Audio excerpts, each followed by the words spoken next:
So let's talk about one of Salem's oldest places that people walk past every day and don't know much about the history of it. Salem, Massachusetts is full of beautiful houses. Some are beautiful, some are charming, and some of them look like they were purposely built to make you go on the other side of the street. Take, for example, the Grimshawe House, or what they call the Grimshaw House, which is on Charter Street and it's connected to a cemetery. Because apparently in the 1700s, graveyard view was considered luxury. This is it. Almost like its own little cartoon character, huh? It's the garage in the back.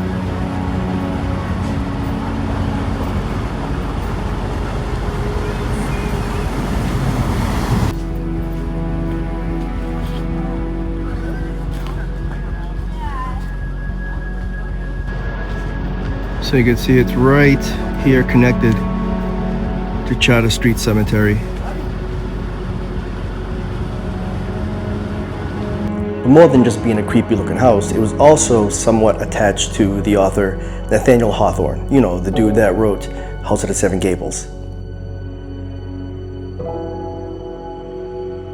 And even one point, even became a barbershop. Well, in the basement it did.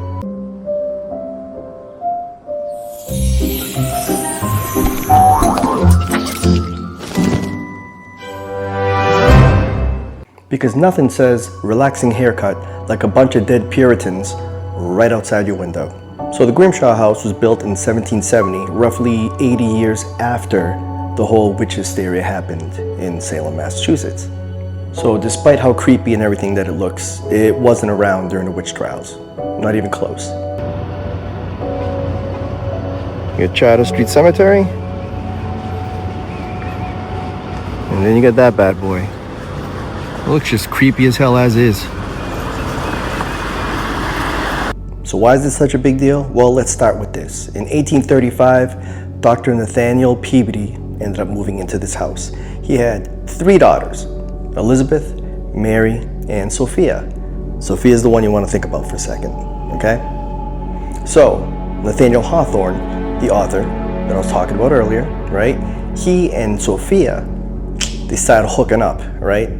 It ended up becoming a courthouse. So, you know, Nathaniel Hawthorne, yeah, he was over there getting some booty.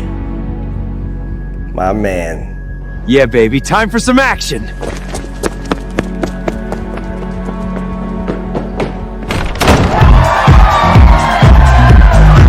So the Peabody family was not named Grimshaw. So why does it get the whole name Grimshaw House from? Well, there was no mysterious Dr. Grimshaw living in the attic or doing some weird crap like that. The name actually comes from Nathaniel Hawthorne's unfinished book called Dr. Grimshaw's Secret. See, on one side of that wall, Nathaniel Hawthorne's getting his booty on, and on the other side, you got dead relatives.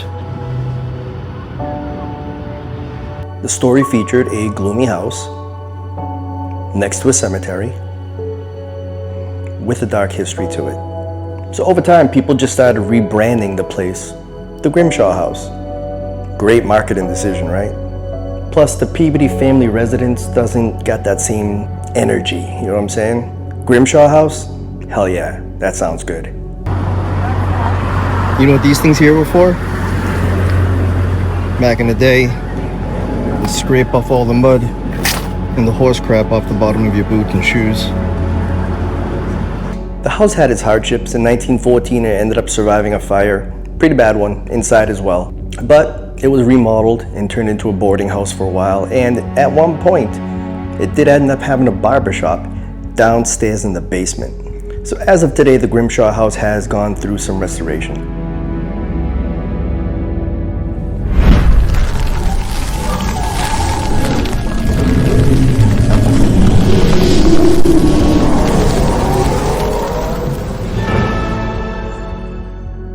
It needs a lot more, all right? It's looking kind of freaking rough. And at the moment, it is privately owned and not open to the regular open public to come check it out.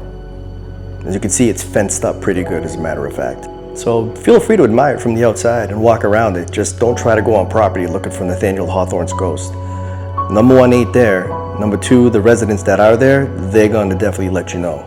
So things to remember. It was not around during the witch trials, and nobody that was accused of being a witch was even in it. It was the home to the Peabody sisters. It was the home to when Nathaniel Hawthorne was hooking up with friggin' Sophia. It inspired some Gothic fiction, and it did all this while standing next to one of Salem's oldest cemeteries. So remember, for all of you who are thinking about moving to Salem and looking for your dream home, always consult a realtor first, and maybe an exorcist.